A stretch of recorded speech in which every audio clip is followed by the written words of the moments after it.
All right, this is part two. Um, so I worked in a practice which was called the Amalgam Factory, not by me, um, for a few years.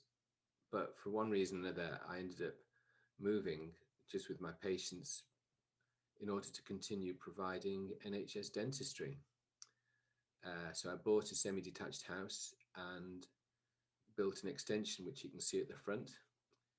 I wanted a two-story extension, but I was told I couldn't. It was too big.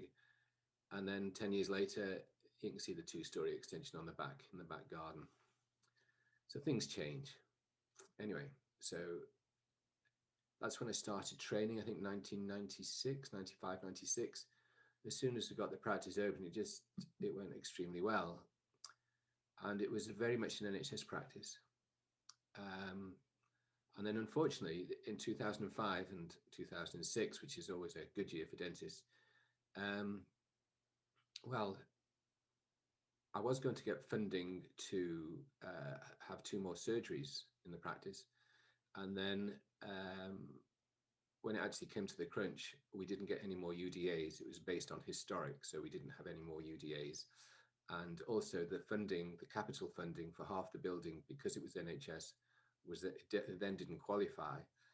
And yeah, so I think it's about 2007, 2008 that was probably about to go bust.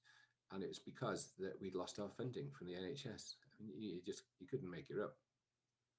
Anyway, I did end up with a really nice surgery. So this is my surgery. I was, as I think it said before, you've got to create your future. I think it shows the screen to show patients their x-rays at the time and some pictures. And there you can also see a picture of my ozone machine. But yeah, we had to change sort of the way that provided the service. This was me. I just had my 60th birthday. This wasn't staged. I always wore a hat at work, as you can imagine. And I've got my loops as well with the light. Now the light, it makes a huge difference. But as I said before, some of you, your eyesight's probably perfect anyway. Yeah, but I found it a big help. In the end, like most people say, I couldn't work without them. But that's because for about the last 5 years, I can't work without glasses anyway. Right, so this is me. Obviously, I had my hair cut quite severely then. And Denise has been with me for year dot since I've been at this practice. And I'd like to say I taught her everything about running the surgery, but it's the total opposite. If it wasn't for her, I probably wouldn't be here. She just knew what I was going to do next, which most people would regard as a challenge. Anyway, so your staff, you can't go anywhere without a staff. And my practice manager at that time was absolutely fantastic. I mean, I didn't realize how good she was until she left. Isn't that always the case? And yeah, so I ended up, it was started to be a struggle. I didn't want to carry working five days a week. Well, I hadn't worked 5 days a week in 20 years. And I wanted to reduce my hours further. And so we ended up selling the business to a large corporate for a silly amount of money, in my view. And so that's what we did. There's the, and my wife's now printing something. So I think there's a button here that says pause screening. All right, I'm back. Yeah, so we come back to this scenario. Initially, when we got back from India, well, I didn't have to come to work, and then come 1 day a week. And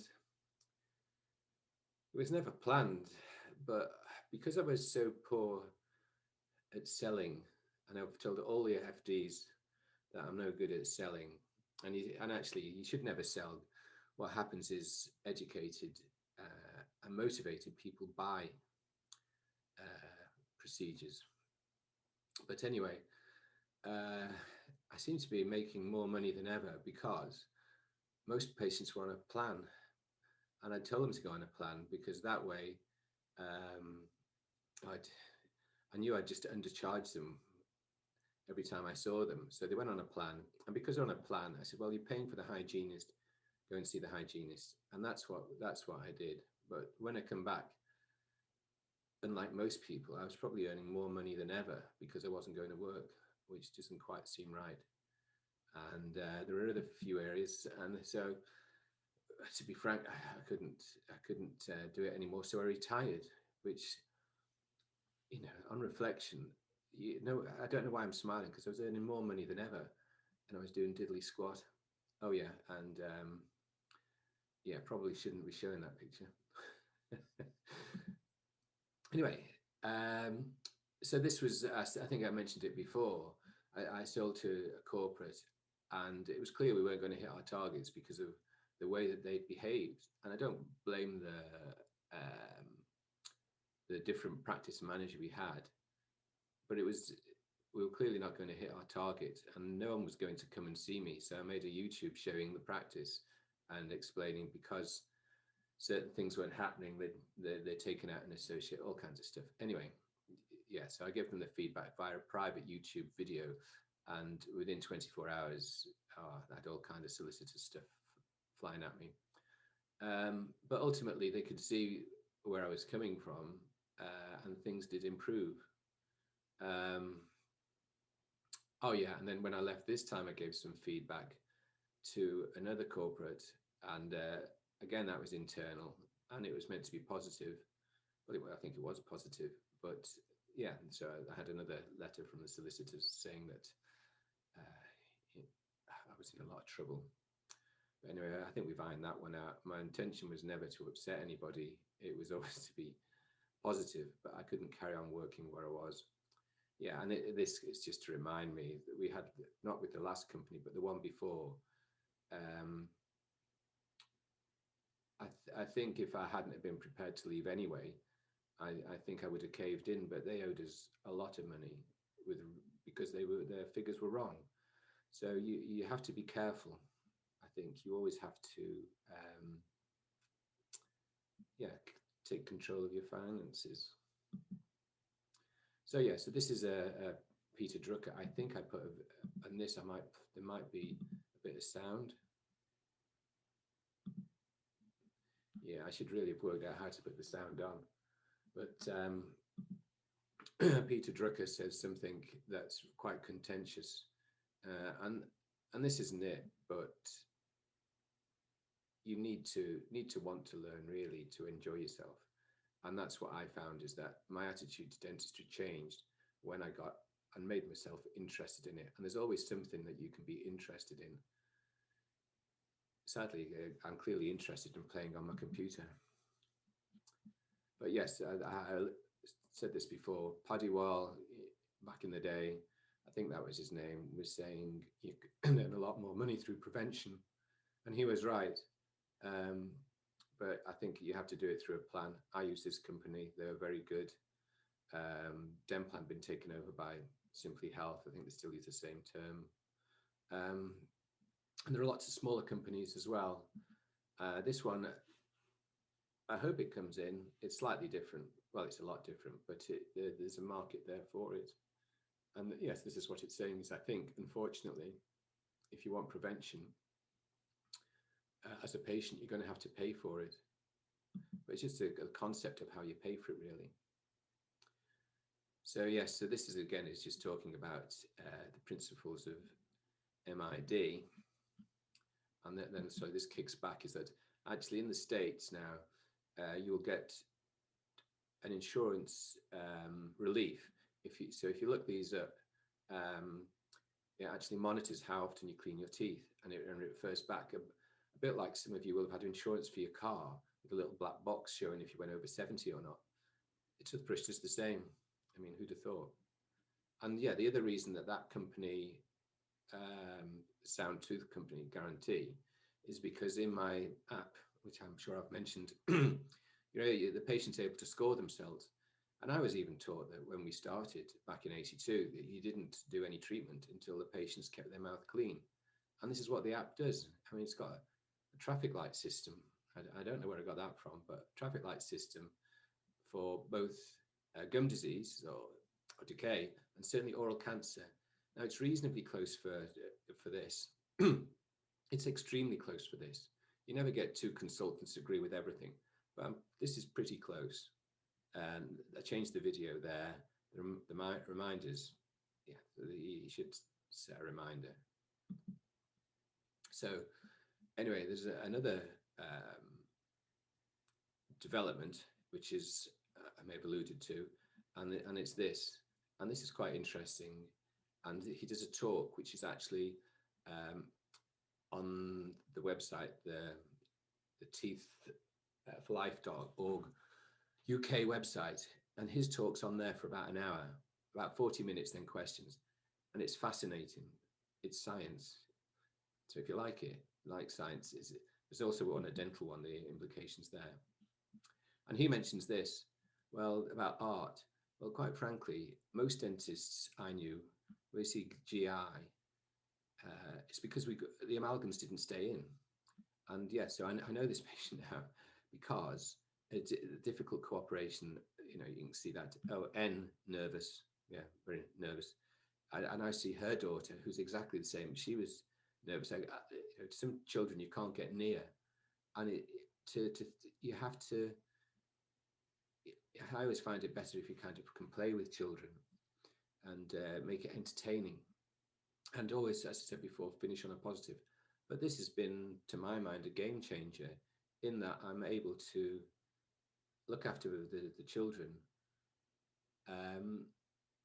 until they've got the full adult dentition. I've never referred a patient for a general anaesthetic in over 3 years, apart from patients I haven't seen.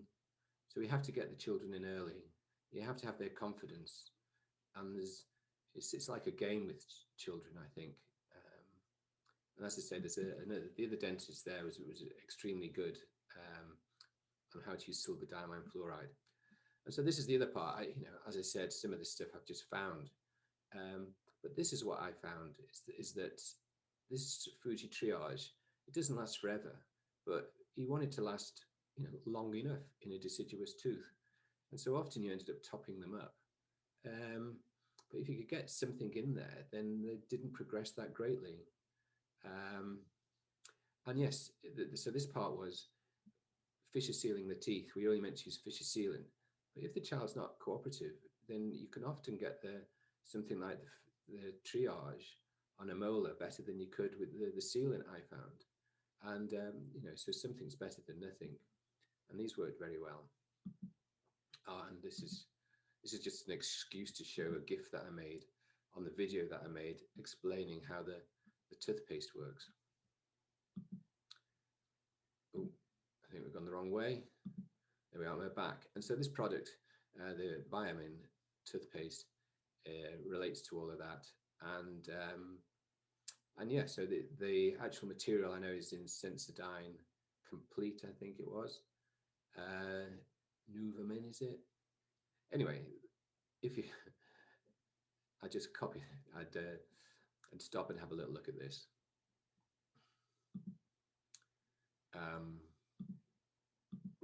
Hi, this is a video to explain some of the problems we have with teeth.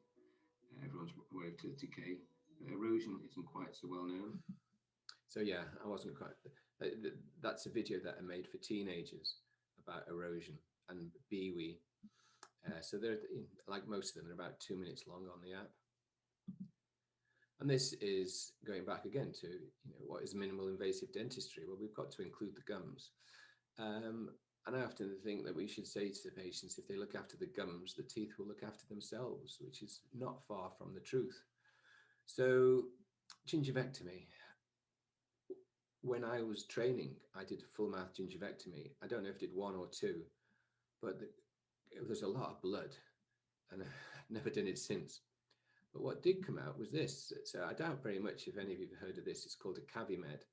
And so around that time, chlorhexidine had come in, and we're getting good results. And so what this was, you'd use your ultrasonic, and then you'd run round putting chlorhexidine below the gingiva.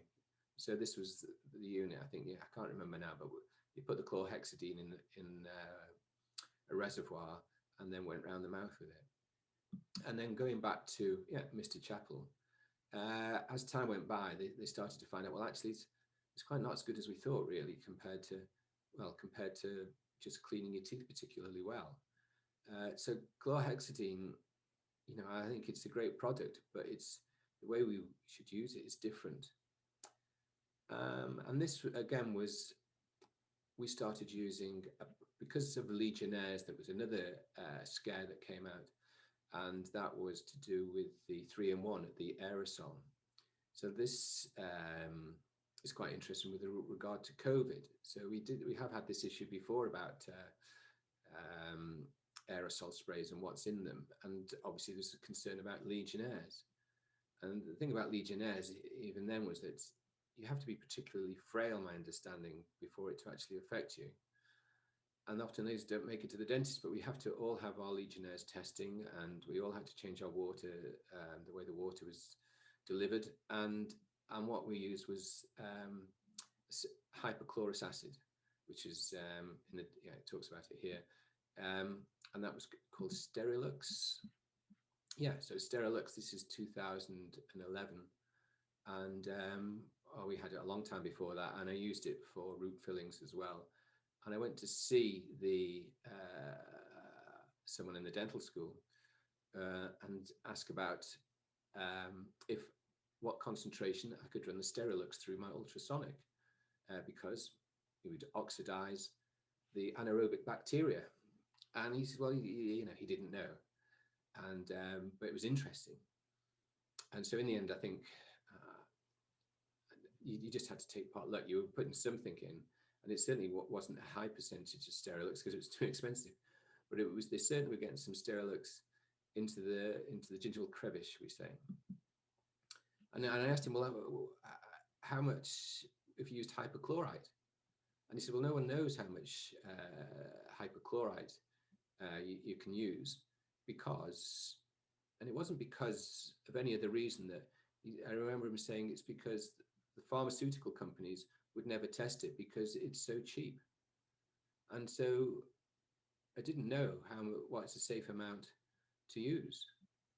But as you can see, this comes out now as saying, well, same percentage hypochlorite is the same as chlorhexidine. And I know there was another one done similar, I think maybe the year before, about using hypochlorite, and you're probably a lot more familiar, using some dental students in Texas, I think, or San Diego, something like that. But this was the result, is that, yeah, hypochlorite mouthwash is effective for chlorhexidine. Well, maybe I should have hung on to Macavimed. Now, this is, I think, is very good, but we're not sure to the point that the material you spray down with, as opposed to the airflow, is called PerioFlow, and it's a different material. So it's all written down here. But these are, so we no longer do these big gingivectomies. And at home, they had the air floss, which I was never that keen on after initial enthusiasm. But these, I think, are very good. And the best one with the Waterpik is this powered one. I've got one of these. They're not as good as these. It's just a bit messy. But only people need them who have really bad perio. Or these are actually anyone has an implant in the States has one of these. And of course, £500 for an electric brush. I think that's a little bit on the steep side. Anyway, so this is talking about minimal dentistry. So I had used my airflow there. So this is 16 on this particular person. And this particular person has cost me a lot in time. So I was doing some MID using the airflow for the arrested caries. And also, because she was on my plan, but she had perio, I'd see for a checkup and do a scale. And then I get her to see the hygienist 4 months later. It says there, normally it was 3 months later. So you see the hygienist for half an hour, not a quarter of an hour. It says there she has some problem with the lower right 4. And this was difficult because I'd made a chrome denture for her, and she only had the lower right 4 there, it was swinging on. And then, anyway, so I'd seen her 3 months later. I'd do a checkup, and if we went down lower down, I would have said I did a scale. And so, yeah, this is the same patient. And I made a web page initially for the carers, which is that one. And I'd sent it to her back in July 18. But I'd been on that course with Perio Courses, and I sent her a video showing her how to use a single pocket brush with chlorhexidine, and the loose tooth firmed up. So it's for that low right 4. And the other thing you can see is which way it comes to prevention for yourself. Is I was sending out those emails with patients' BPE on. So now, for an awful lot, it's got BPE every 6 months. I'd send it out, the email showing their BPE, which it explains on the app. There's the BPE. Oh, sorry, no, that's the plaque, but I've got one explaining the BPE. And yeah, so I obviously made a GIF, and this was for dental emergencies. And this was this is the £40 intraoral camera. And so the idea was that there was a kit, you know, because these they're about 30p. You buy a pack of 20, so it's from a game, and this one is an illuminated mirror, and obviously it's a normal mirror. So patients can look in their mouths a lot better and send us information in a variety of ways. Yeah, and this is, you know, no one. I have this is common for me. I tweet, and I get nobody. That's it. Nothing at all. But so it's World Cancer Day, and if we were sending to all our patients that email, then it's got to raise some awareness. And yeah, and the same with the Perio. This came out. Yeah, this here is from a study in Qatar, where they found out that people who are, you know, obese and what have you, 5 times more likely who had periodontal disease were 5 times more likely to die of COVID. So there's a link between COVID and periodontal disease as opposed to just general disease. And this is, again, one of my resources. These I didn't read, I listened to. They're a long read, but the main part about them is that if you do research and it doesn't go well, you don't report it, which is hopeless. You know, you should learn by your mistakes. And so it's like only 25% of research is ever published, but there are ways to try and change it. So you will hopefully have heard of this guy's book, Do No Harm, the brain surgeon, not a dentist, but the same applies. And this is that I remember making these crowns that you won't have heard of, die-core crowns, and they would all, I can't say they were porcelain crowns, but they're all white crowns. And I think they were some form of porcelain. And I did a few of them, which, because they look better than bonded crowns, and they kept breaking. And I just thought it was my technique. It wasn't until years later that I found out everyone's broke. However, this material I use a lot now, or something very similar, and it works extremely well. It's just the process has changed. And this book, so this is where it's really useful, is if we'd have had Facebook and this group who are good, I just said, I've had a problem with my die-core, and I'd had a load of other people saying, so have I. It's communication and knowing what other people are up to. So when I decided to, or rather when I made the web page for minimal invasive dentistry, some of the companies got in touch with me. So these arrived in September, which unfortunately it was the month I finished. So I've never used Icon. I've never used Revastar. I was told we couldn't get it, although we could. Icon, this one I haven't used, and I think it's meant to be pretty good, but there are always some slight different variation. And this one, this is interesting. So going back, the patient's on a plan. You know, when I'm leaving, this guy said, I've been on your plan. He said, and I've never had any treatment. And he's right. I'd seen him for nearly 30 years. I'd never done anything for him. And this is one of his fillings. I think we get x-rays later. Yeah, and this is the other part, was that when I first started work, I'd see a lot of these small fillings, and you'd get paid for each filling you did. It's a funny old system. You got paid for what you did. And I remember the pediatric consultant at the hospital at the time saying how bad it was that dentists were doing these little fillings because you get paid for them. And of course, you can see these don't really look like they've made it through to denting, but they've been there 30 years. And at the time they were done, fissure sealants were only just coming out. So actually, eventually you see these kind of wear out, and there's no decay under them. I don't do anything. I just leave them. If they keep the tooth clean, then I just leave them. So these, you have to change your viewpoint. You do wonder what's gone on. This was, this toothpaste for I recommend now to as you say, seniors, people with dry mouths. And so it's within my app. So there's an app there. A video there explaining how to clean their teeth. Spit out, don't rinse. And that toothpaste, I think, would be better, certainly for night time, for the reasons given. So again, this is one of the slides from Kirk. And this is interesting because I've only just got this. Obviously, I like that a lot. I've always been given Durafat to patients who are susceptible, possibly not as many as some people, but more than most. And this one here, Clean Pro, this actually is really very good. There was it has got the same thing as a Biomin toothpaste in, whereby it addresses both the fluoride and the lack of minerals that you get in the elderly. And they sell it in the States, and they've sold it for years in the States, but we don't sell it here. So when I come back from India, this was my idea of teledentistry, was we should send this stuff out. I wouldn't send the varnish out.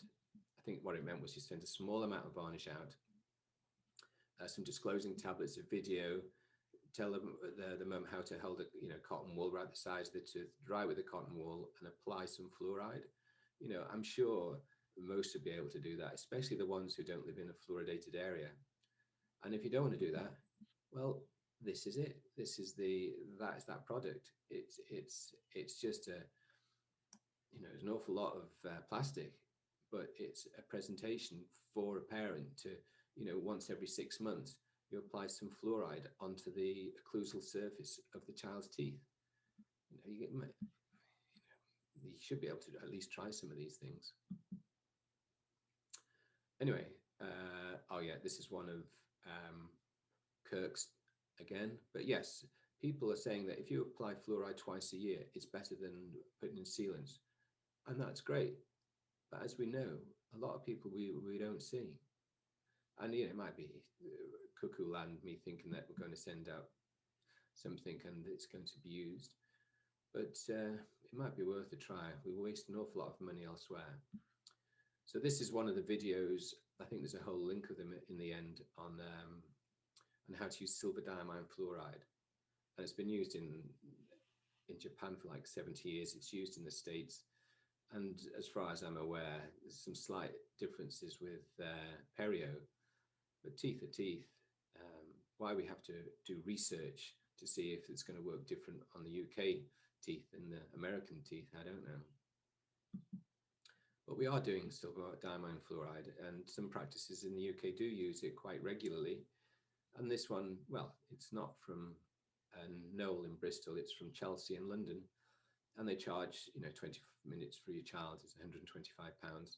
And you have the diamine fluoride, which actually it's sort of it's not that cheap, but £150, yeah, you definitely get a profit on that. And this one here, so definitely have a look at this website with the videos on it. They're the best children's videos. Again, this is one from Kirk. I've used this an awful lot. The problem I find with it is how you apply it. It's quite difficult to apply. Sensodyne Repair and Protect, yeah, the Novamin. That was what was advised by, I think his name was Wells, about 5 years ago. So we should use this and Durafat for the elderly. And so going back to carers, I was telling my patients to use Sensodyne Repair and Protect and Durafat for night time. When really, you only want the one toothpaste. It has to be simple. And so this one here that he mentions, I think that is probably the best one, because we can't get the American one for some reason. Right, and so again, this is one of Kirk's, again talking about minimal invasive dentistry and yeah, grinding teeth. I mean, who would grind their teeth now? I mean, who is stressed now? But yeah, so I've made a lot of these night guards. I worked with a Panky guy, so everybody needed a night guard there, or rather a Tanner appliance, and I made lots of them.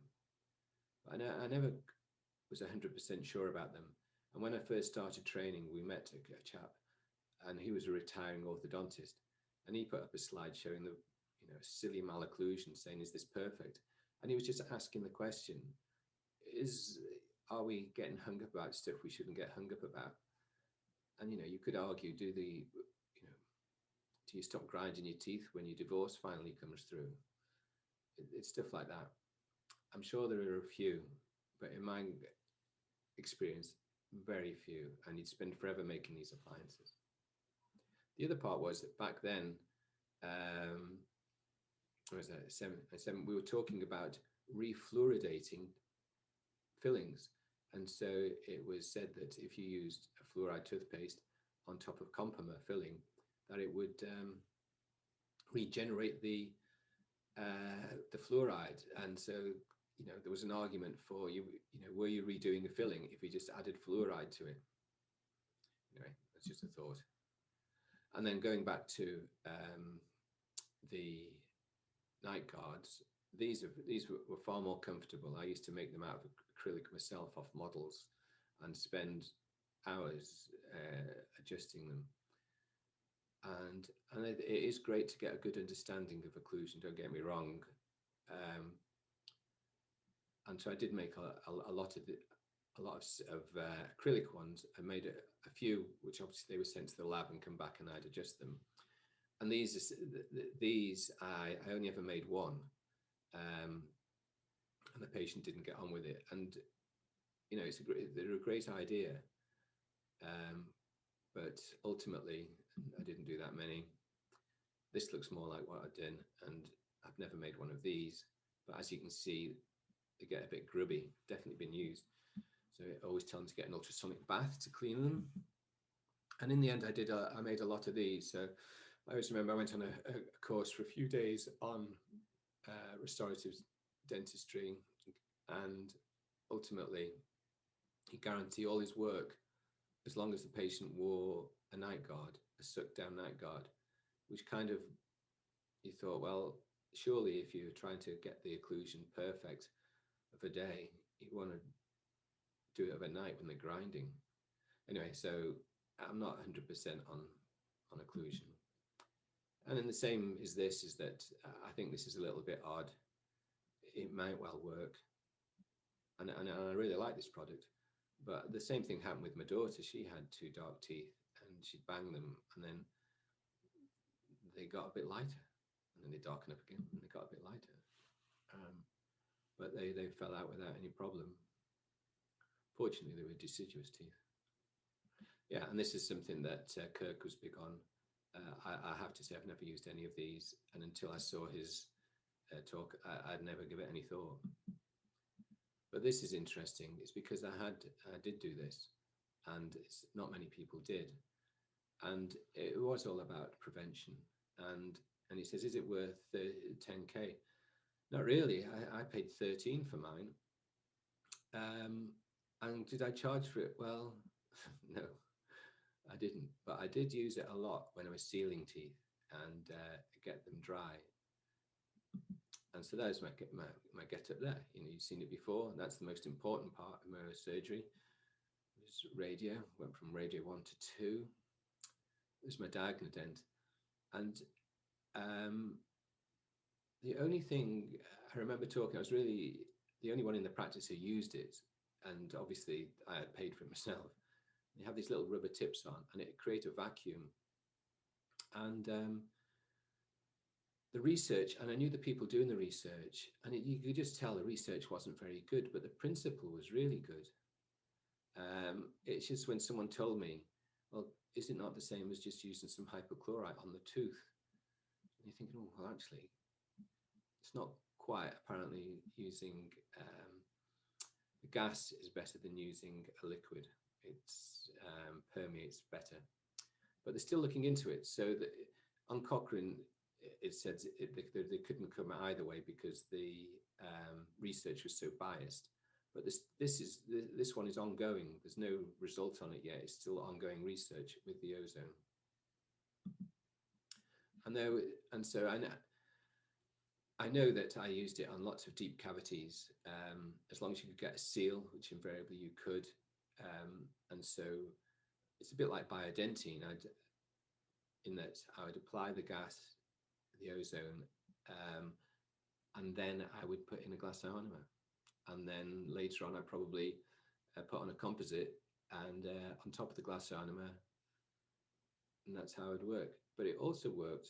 I tried it on this patient for angular cheilitis, and I also did it a lot for cold sores, especially for the staff.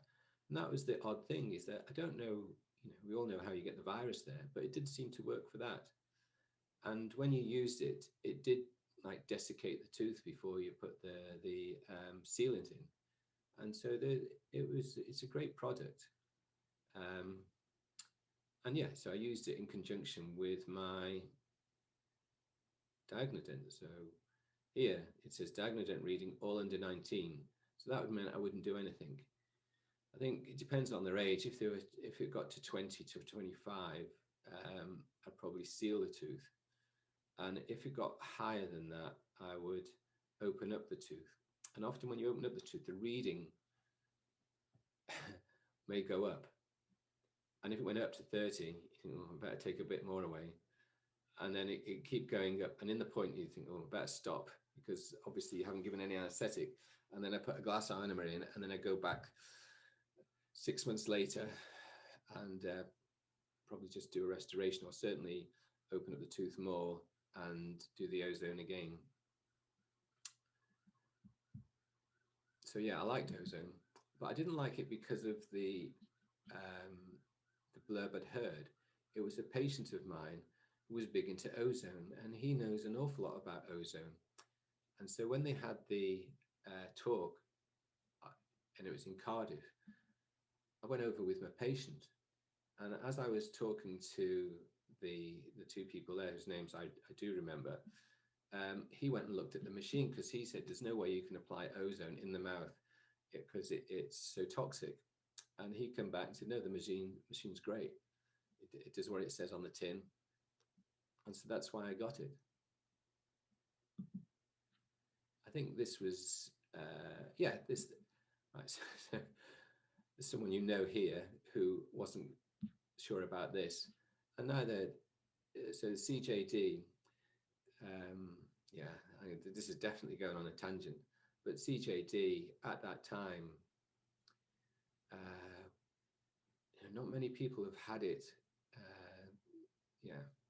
and this was the thing that most people that I knew who had it got it from growth hormone, a little bit like we were never sure about HIV, or rather, it was more a big scare in the media, and to an extent quite rightly so.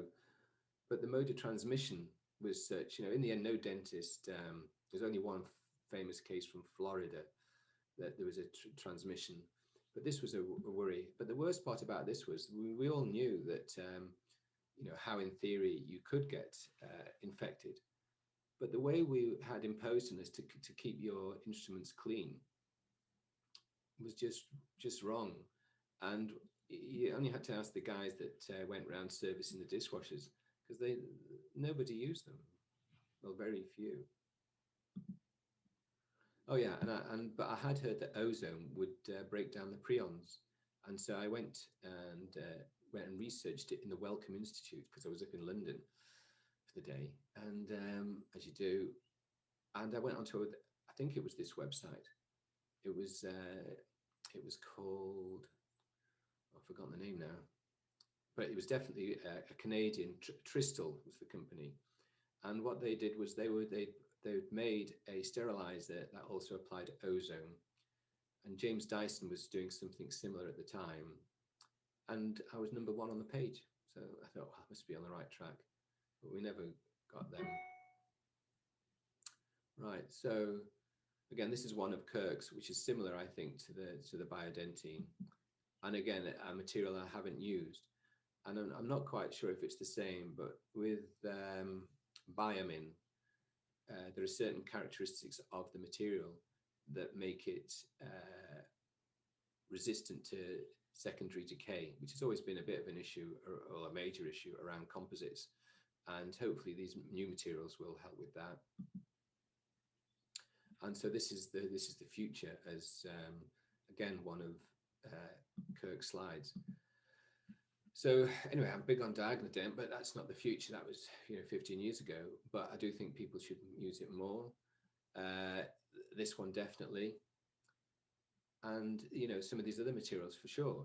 There are lots and lots of different materials, and ultimately it is about marketing.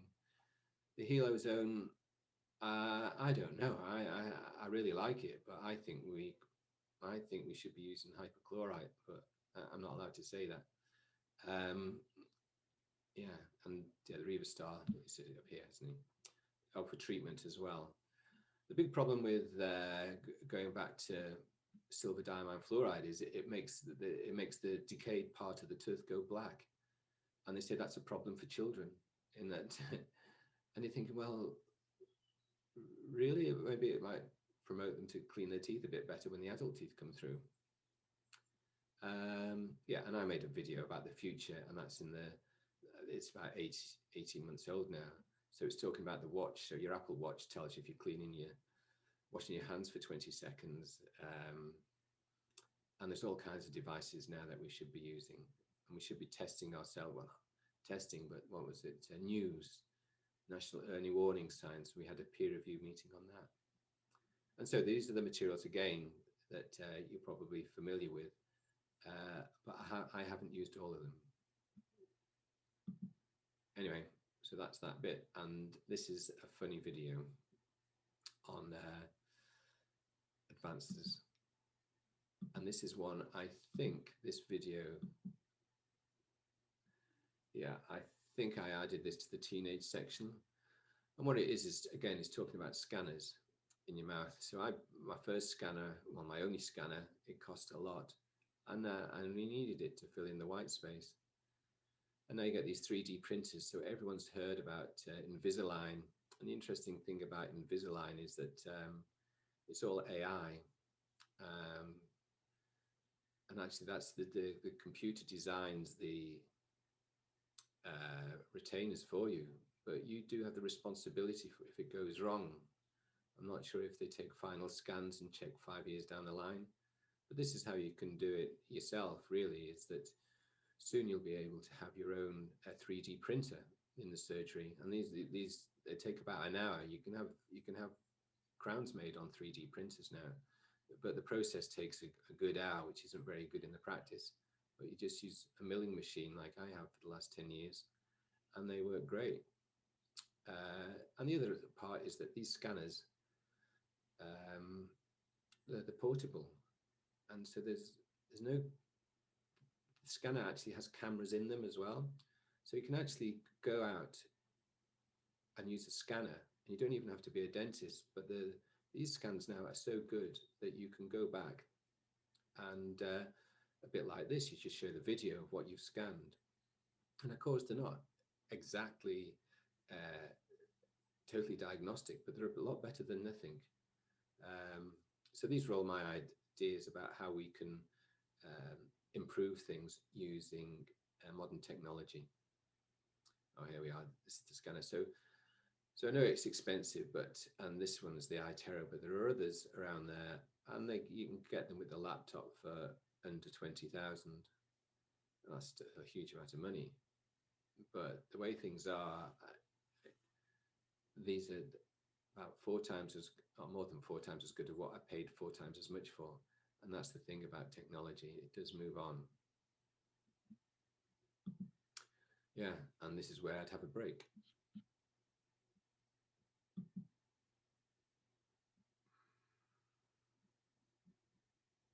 Okay. Clearly, this is a bit different. And I was going to say, uh, some of the others will have seen a bit of this, and this is a few years ago, and there is a reason for it. And I think you're skiing down the bottom of the mountain, and it takes about 7 minutes, which is when people are meant to just give a bit of feedback. Um, anyway, enough of that. But this is the reason coming up. Yeah. So I was trying to say that I practice what I preach, which is minimal invasive surgery. And I loved my football, and I kind of got injured at 37. I just was really struggling to walk for a few days, having played football. And so I eventually went to go and see someone, and they took x-rays of my hips. And yeah, I was told I needed 2 new hips at 37, which for someone who does a lot of sport was a little bit of a blow. So I had to give up football, and I gave up squash, and I gave up running. And then I started investigating all kinds of things. So I've been taking glucosamine because vets used to give it to horses. So I thought if it's good enough for a horse, cod liver oil, yoga, swimming. Anyway, if I'd had my hips replaced at that age, it would have lasted 5 years, and the next one would have lasted less. And I wouldn't be able to do anything. I certainly wouldn't be able to ski. So I lasted about 10 years, I suppose, and I had my hips not replaced, but resurfaced. So it's what Andy Murray had done. And they've been brilliant for the last 13 years. And when they give up, I guess I'll have the original hip replacement. I'm not in a hurry to have it done. And unfortunately, they're not done so frequently now because one or two didn't go so well. And of course, people got sued. And so, unfortunately, they're not done anymore. Well, certainly, I think there are 3 places that do them. Anyway, the way my mind works is after nearly 6 weeks of rehab of walking with my sticks, I had a weekend in Berlin, walking around Berlin with my sticks before I went back to work, and a weekend in Paris with my sticks, and then they're in the garage. But yeah, MID, it's worked well for me.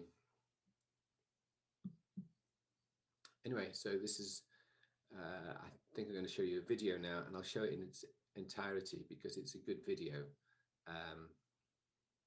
And yeah, you have to realize that this has been going for 30 years, and this is 6 years ago now.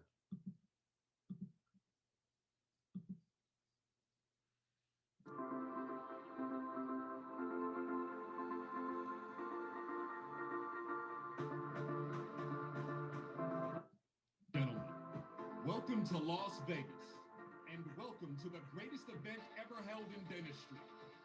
Now, put your hands together as we kick off the CEREC 30th anniversary celebration. We are here to celebrate the past, to honor CEREC's history, to lay the groundwork for a brighter future, and to give thanks to all of those who have gotten us here.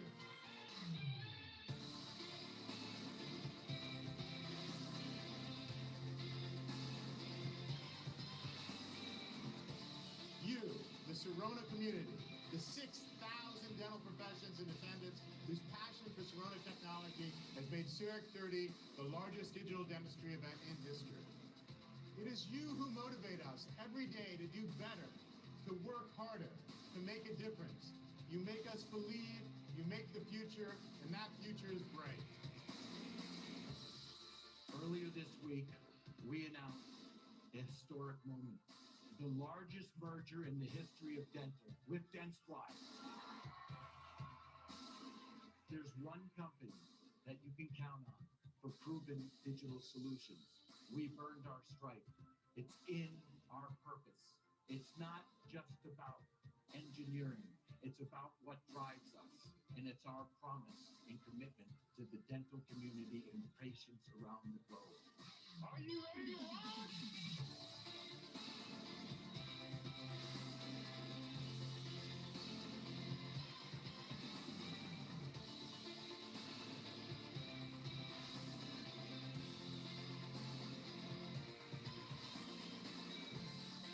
Ladies and gentlemen, I'd like to introduce to you the ultimate in what is possible.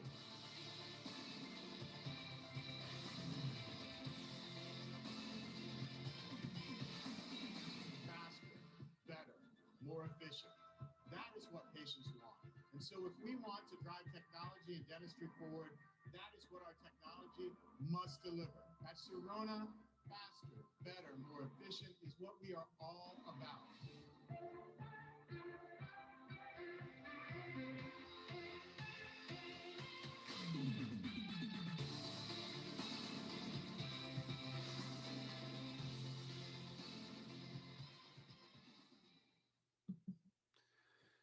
Well, I went there. I had a great time, and it was very interesting. And as you can see, their videos, in fairness, they're a bit more professional than mine, I have to say. Anyway, when I went out, there's a material I was using, which is this one, and it was getting difficult to get hold of. And I'd had great results with this. I'd been using it. I'm not sure it's the first one that came out, but it came out quite a similar time to when I got my machine, and I really liked it because it was a hybrid material. So I can't really talk too much about this at the moment but this is what happened. They'd stopped it because they said it wasn't suitable for crowns, and they were having problems with it. Oh, and the other thing was this thing that costs like $200,000. It was bought there by a dentist on the day, and he was 82, so that's only 21 years older than me. Well, and he bought the whole lot. I'm not that interested.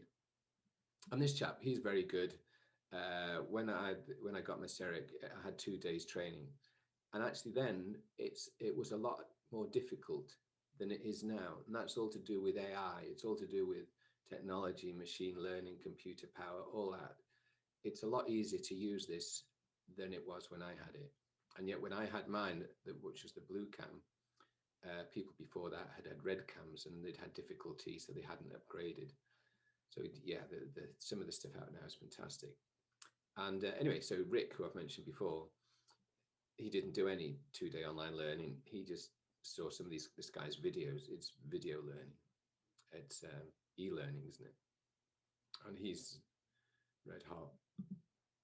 Anyway, and I saw this chap at the talk, and what was interesting is if you actually go online and put his name in, you'll bring up all this different American information, and yeah, very highly regarded.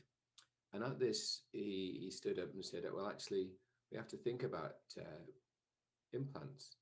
He said, because his studies were showing that wobbly periodontally involved teeth were lasting longer than implants in the same patient. And you could hear the room sort of go a bit hushed. But yeah, so even back then, they were saying implants don't last forever, which unfortunately is not what many patients think. They think they don't have to clean them. Anyway, and this lady, yeah, she's not a dentist, I don't think. So she was a hygienist, and but she was looking at the material. She had some kind of postgraduate area, or even I can't quite remember how many people postgraduate students had working for her, but she'd invented this term Volts crown because the material, hybrid material, was suitable for crowns, and they were getting fantastic results. And she couldn't understand why they'd withdrawn the Lava Ultimate. And I also spoke to Leanne Brady, who's now the president of Pankey. And so in that she showed her crown prep design, which was remarkably similar to what I'd been doing, is hanging onto a lot of tooth. And because the tooth bonds, you can do this kind of thing. but you want to hang on to as much tooth as possible. But the reason that the crowns were failing were there's a different type of material that you use, for which you need to use hydrofluoric acid instead of sandblasting them, which is what you do with the hybrid. And just dentists were putting them in incorrectly, and that's why they were getting the failures. And then they were getting sued, and so the lawyers get involved.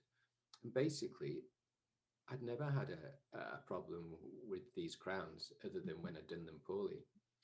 And there's a new one of these has just come out.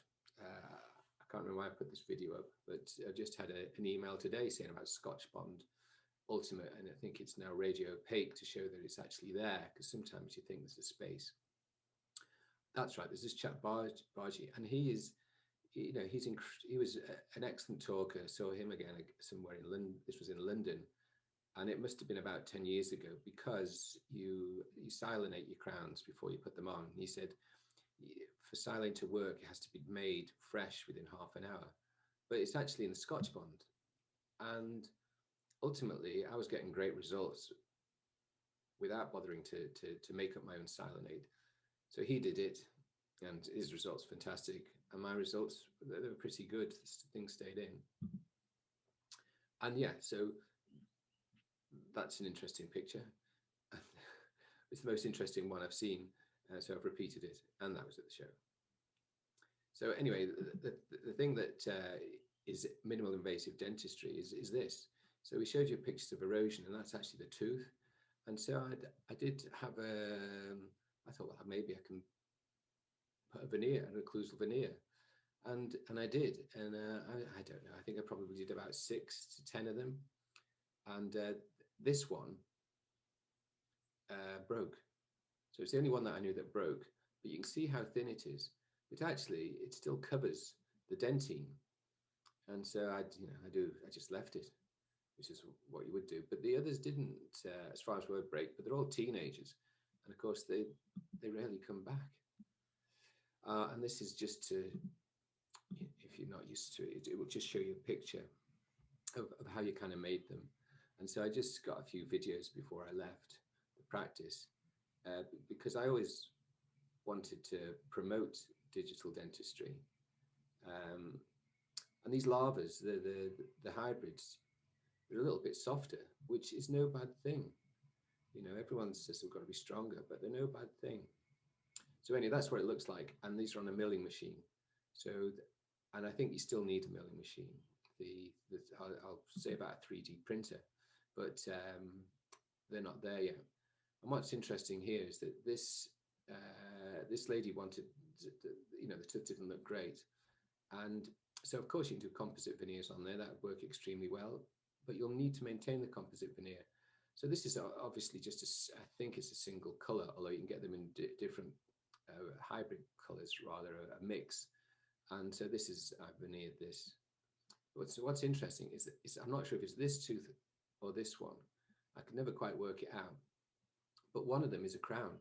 And I did that about 20 years before. It was Procera, which is sort of the first very had fantastic aesthetics. Well, you can see it's pretty good. So I did do something like that.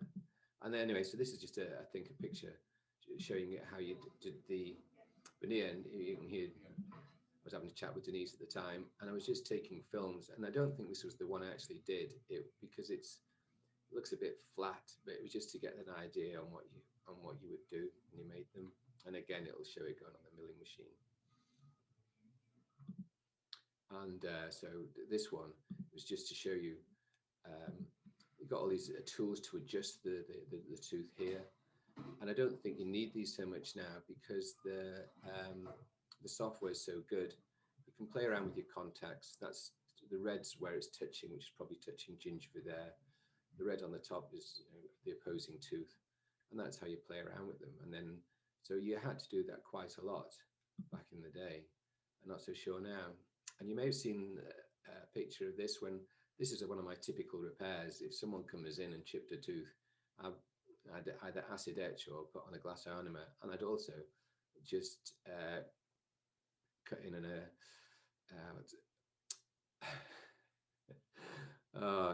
Anyway, I cut a little groove in the tooth, or it's the filling more than the tooth, the filling, the retention groove, that's it.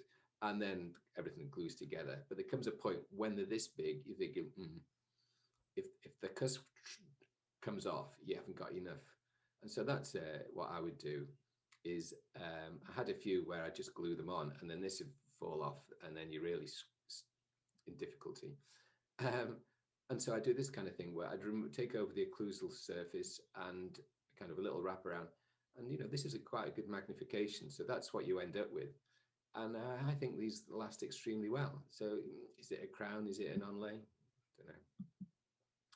I don't know. And this is, I can't do these anymore because the software just doesn't seem to be supported so well. But what this was is that you were able to make bridges, not with the hybrid material, but there was just an acrylic type material, and I need mill these. This guy, the post that you can see is actually in a fractured root, and we've been hanging on for a couple of years, and in the end, after this, he ended up going to get some implants done. But yeah, the bridge worked fine. Unfortunately, I couldn't make them any longer for a variety of reasons, but I think that they just didn't support the software. And then there's this, which is basically what I called an inlay-onlay, where in a root-filled teeth, you just take out all the filling, but hang on to the tooth tissue. So if you actually take it right down to the gingival level, you've got no tooth there at all. And these worked really well as well. So that's kind of, I'm not sure what you call that, but I did quite a few of these, and they were pretty successful. Yeah, and this is a failure, you would say. But again, it was quite thin, and this guy, I'm not sure if you can see his tori, but he was a grinder. I mean, he'd worn through some of his gold fillings, and gold crowns rather, and yeah, I think I did you can do Emaxes on them, and I did, but I much preferred the hybrid because they're a little bit softer.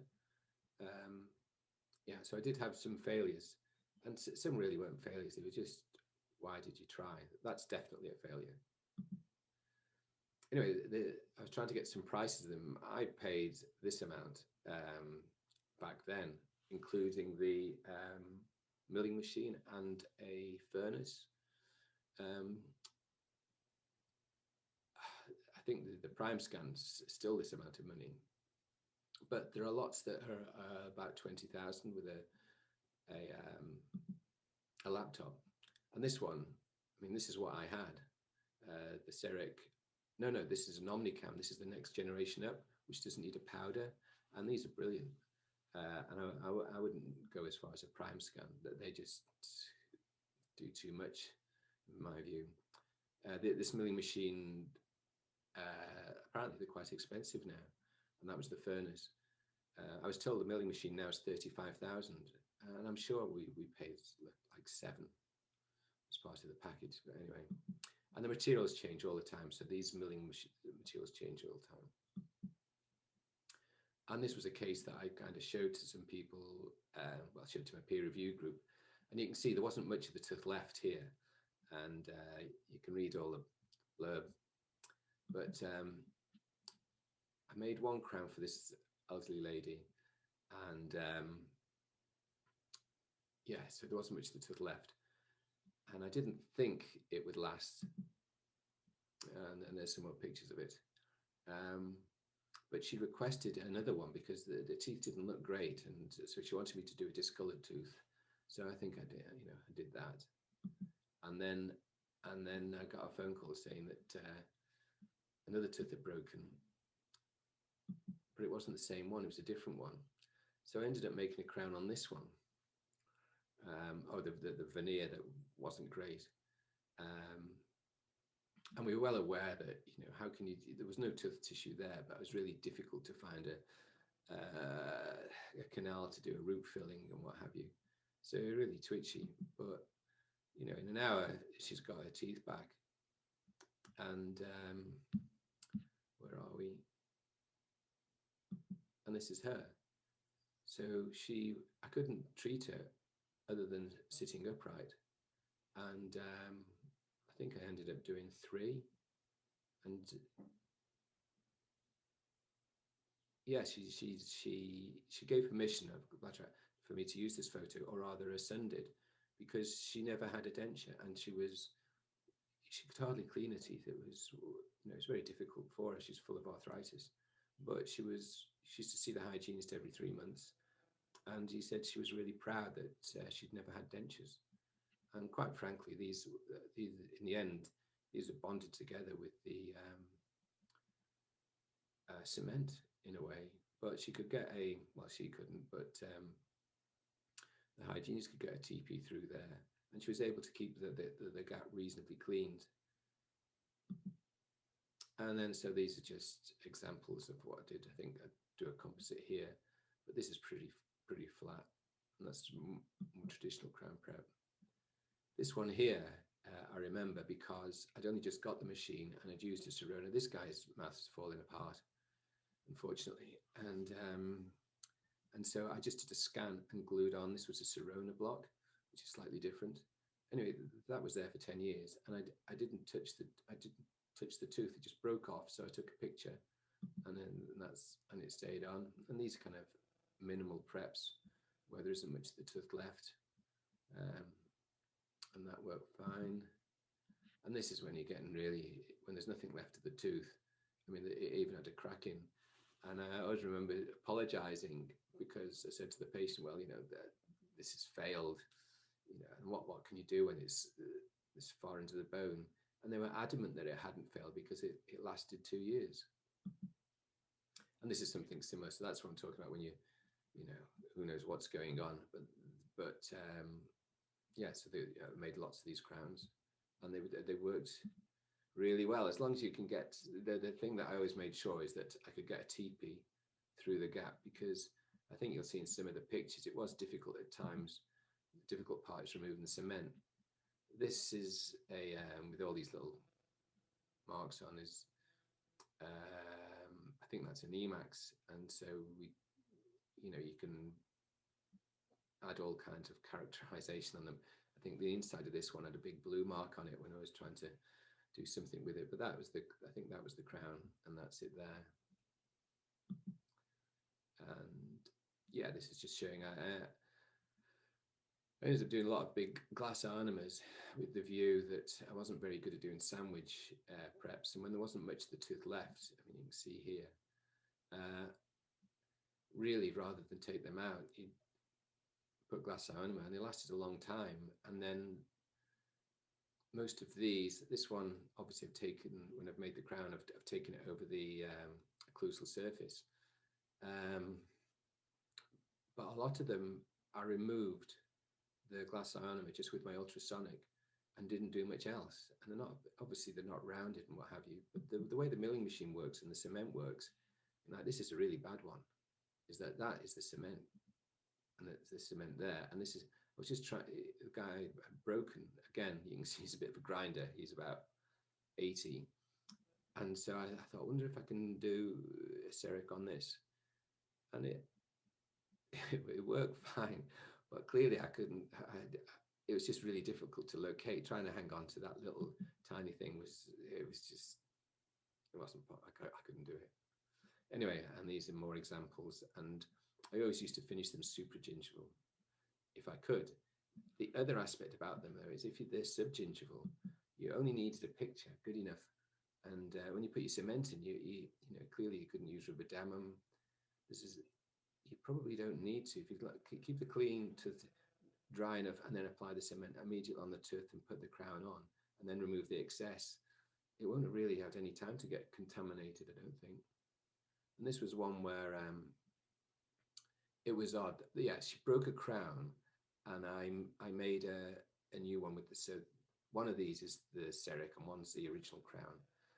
And then she broke off the canine. So this is the denture, this is the tooth. Now normally I would always have maybe taken a bit more of this away and made an overdenture, but she didn't want an overdenture. And this is a woman who hated treatment. She said, "Can you do one of those crowns again?"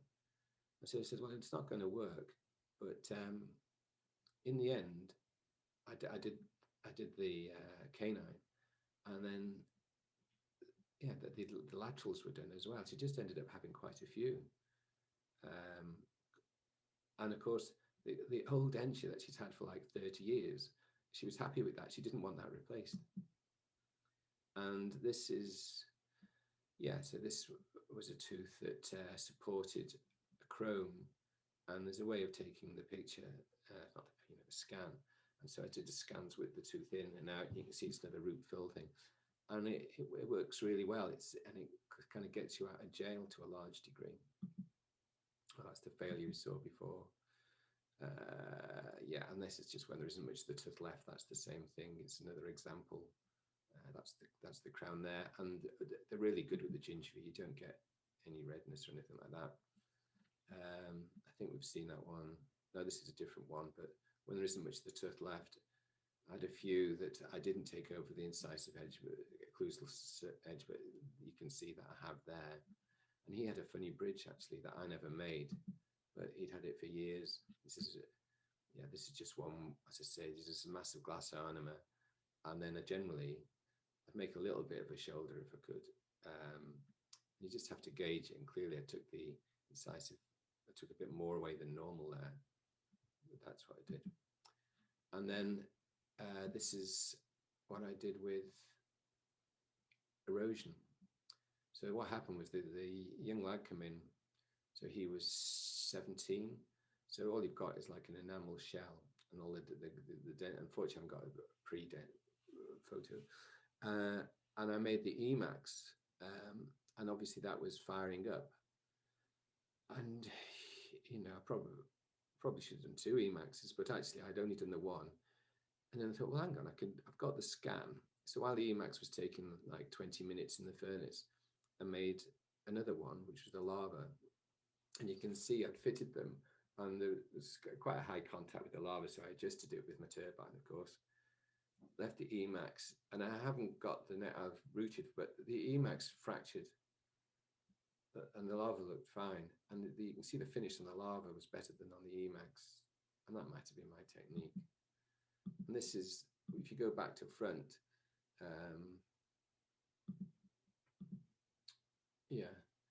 this is a scan of a denture, and the denture is made on a 3D printer.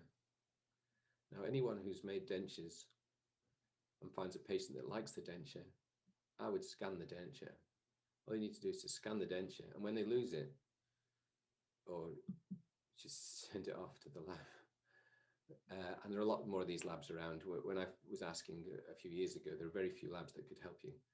Now, this isn't a good case. Yeah, it just didn't come out great. But the guy, he wanted these crowns replaced, and so I put them on. So they're not, they're all wrong, really. But he was happy with the result because he couldn't see the dark margins, and he had quite a broad smile. But the thing I did was wrong. I should have done this, is that I should have done a gingival veneer. So that's what they are. And so you hide the neck by that. And I think these are probably better, especially, they're a lot of work. Yeah, and these are another option. I went on a course to on partial dentures, and I was asking about these flexible dentures, and they hadn't tried them. They asked me if I'd use them. They'd heard anyway. This is it in place, and it's we were told he should never do this, but the patient, he loved it, and he couldn't afford implants, and it lasted really well. I also went to the dental school. They had a scanner, but I think it was a red cam, and that was just not used. And the ozone machine, they had an ozone machine. And the worst part about that is that no one ever sorted out a proper way of doing the research on them. And so it's being used, we're testing it for whitening. So when things are getting tested for whitening, and the other one is treating sensitivity like lasers, then you're getting desperate. But I still think ozone has a really good place. as we never got courses on them, I run a course myself, and so this is Rick, Luke, Kerry, some old guy, and these two I trained. The best thing, and the reason I'm talking to you is these are far better dentists than me. Uh, I'm sure there are a few people I trained who are not quite as good as me, but they're very good. Kerry is, yeah, so he's with Stram, and I think he lectures now and all this kind of stuff. Well, I know he does. Yeah, and I've always asked if we could do IT and get CPD for it. It just seems a nonsense that I know from my own peer review group that some people are very nervous about presenting because they couldn't do a PowerPoint presentation. You know, they all know a lot more than me. It's just they didn't want to do the presentation.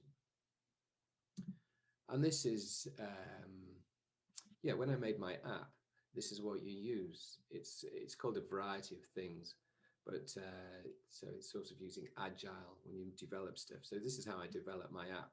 Was this? I made a minimum viable product.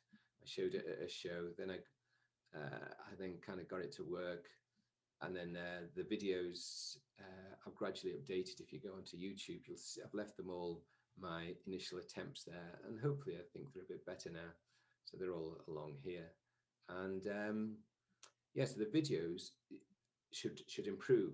The big pivot I got from my son, and there have been a couple of that, is when you change how you're going to do something, and he was very helpful in though he's extremely scathing, and yeah, he used a lot of swearing, and but it was a big help. And anyway, I've ended up with this app that I hope that you use, and this is the next thing. So that's where I think currently you're struggling. You don't have the experience, you have all the knowledge, and I think I've learned so much from YouTube with regard to IT, you know, that and we should do that with dentistry.